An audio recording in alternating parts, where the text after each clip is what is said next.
আসসালামু আলাইকুম এভরিওয়ান, কি অবস্থা সবার? কিছুই তো বুঝলাম না। আশা করি সবাই ভালো আছেন। আলহামদুলিল্লাহ, আল্লাহর রহমতে এবং আপনাদের দয়ায় আমি অনেক ভালো আছি।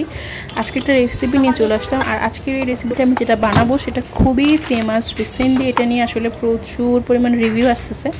অ্যান্ড সেটা হচ্ছে চিলক্সের নাগা ড্রামস। যদিও ওদের প্রোডাক্টের মতো আমারটা হবে না, বাট হোমমেড নাগা ড্রামস আমরা ট্রাই করতেই পারি।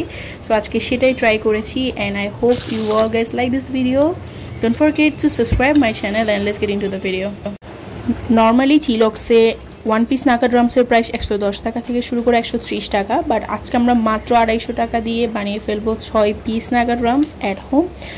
প্রথমে আমি চিকেনগুলোকে বেশ ভালো করে ওয়াশ করে দেন হালকা লবণ দিয়ে সিদ্ধ করতে দিয়েছি। এবং নাগা ড্রামসের জন্য নাগা মরিচ ইউজ করব না, সেটা কি হয়, আমি এখানে লাল এবং গ্রিন দুটোই ইউজ করছি যাতে করে স্পাইসনেসটা খুব বেশি আমি আনতে পারি as চিলক্স। ফার্স্টে এগুলো আমি শিলপোতার মধ্যে ভালো করে বেটে নিচ্ছি যাতে করে একটা খুব ভালো একটা মিক্সচার বা টেক্সচার বানিয়ে আমি যাতে খুব সুন্দর করে সেটা লেয়ার করে দিতে পারি চিকেনের উপরে। এখন এর মাঝখানে একটা কথা ক্লিয়ার করি, অনেকেই বলবে যে 250 টাকা দিয়ে কী করে 6 পিস চিকেন আপনি বানাচ্ছেন।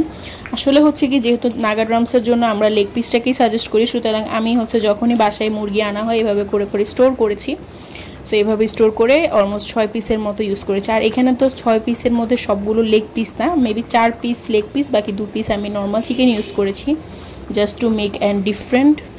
এবার আমি বেটে রাখা নাগামরিচ দিয়ে দিচ্ছি এবং 3 চামচের মতো লাল মরিচের গুঁড়া, 2 চামচের মতো গোলমরিচের গুঁড়া, আদা রসুন 1 চামচ, লবণ, তারপরে দুটো স্বাদে ম্যাজিক মশলার প্যাকেট এবং পাশাপাশি রসুনের গুঁড়ি ইউজ করেছি এবং হালকা পরিমাণ পানি দিয়ে বেশ ভালো করে মিক্স করে একটা ভালো একটা কনসিস্টেন্সি আসা পর্যন্ত আমি ওয়েট করবো। আপনাদেরকে আমি আসলে দেখাচ্ছি, এটা খুব বেশি ঘন হবে না আবার খুব বেশি থিক না, একটা কনসিস্টেন্সি মেক করতে হবে যাতে করে চিকেনের গায়ে খুব ভালো করে লেগে যায়। সিদ্ধ হয়ে যাওয়া চিকেনগুলোর পানি ঝরানোর পরও যে পানিগুলো থেকে গিয়েছে সেগুলো সোক করার জন্য আমরা কাগজ ইউজ করেছি, আপনারা চাইলে টিস্যু ইউজ করতে পারেন। চিকেনের গায়ের পানিগুলো সোক হয়ে গেলে এতে এই যে স্পাইসের মিক্সচারটা খুব ভালো করে লেগে যাবে এবং ঝালটা বেশ ভালো মতন বজায় থাকবে। এরপর আমি একটা বাটিতে পরিমাণ মতো ময়দা, গোলমরিচের গুঁড়া, টুকটাক মশলার গুঁড়া, এটা অপশনাল, আর কর্নফ্লাওয়ার দিয়ে দিচ্ছি। কর্নফ্লাওয়ারটা মাস্ট দিতে হবে, যতটুকু পরিমাণ ময়দা দিবেন ঠিক তার অর্ধেক পরিমাণ কর্নফ্লাওয়ার দিতে হবে এবং ব্রেড ক্রাম্ব দিয়ে সবগুলো শুকনো উপকরণ একসাথে মিক্স করে দিচ্ছি, সাথে পরিমাণ মতো হালকা করে লবণ দিয়ে দিবেন।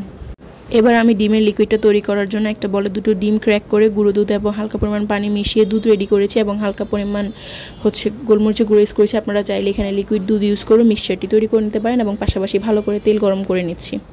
এবার আমরা চলে যাচ্ছি নাগা ড্রামস তৈরি করার মেইন একটা স্টেপে। সেখানে আমরা ফার্স্টেই আগে থেকে ম্যারিনেট করে রাখা চিকেনগুলো ব্রেড ক্রামে দিয়ে দিচ্ছি এবং সেখান থেকে ডিমে দিচ্ছি এবং ডিম থেকে আবারও ব্রেড ক্রামে। এভাবে 3 স্টেপ ফলো করে আমরা সবগুলো চিকেন ভালো করে শুকনো উপকরণে মাখিয়ে নিচ্ছি এবং দেন আমরা এগুলো রেডি হয়ে যাবে তেলে দেওয়ার জন্য। দেন তেলে দিয়ে ভালো করে হালকা আঁচে এগুলোকে ভেজে নিব। ওভার কুক করার কোনো দরকার নেই, আপনি হালকা আঁচে ভাজলেই হবে। সো আমাদের আজকে নাগা ড্রামস রেডি হয়ে গিয়েছে খাওয়ার জন্য। এখন টেস্ট নিয়ে যদি বলি, it was very juicy and also ক্রিসপিনেসটা একদম পারফেক্ট ছিল। আর জুসিনেসটা যে এত বেশি হবে এটা আমি আসলে এক্সপেক্টই করিনি, বাট মাশাআল্লাহ খুবই জুসি ছিল। আমি আপনাদেরকে দেখিয়ে দিব, আপনারা চাইলে বাসায় ট্রাই করতে পারেন, বাইরে থেকে না কিনে বাসায় এভাবে ট্রাই করতে পারেন। It was healthy and also yummy. So আজকে এই পর্যন্ত। Thank you so much for watching. আসসালামু আলাইকুম।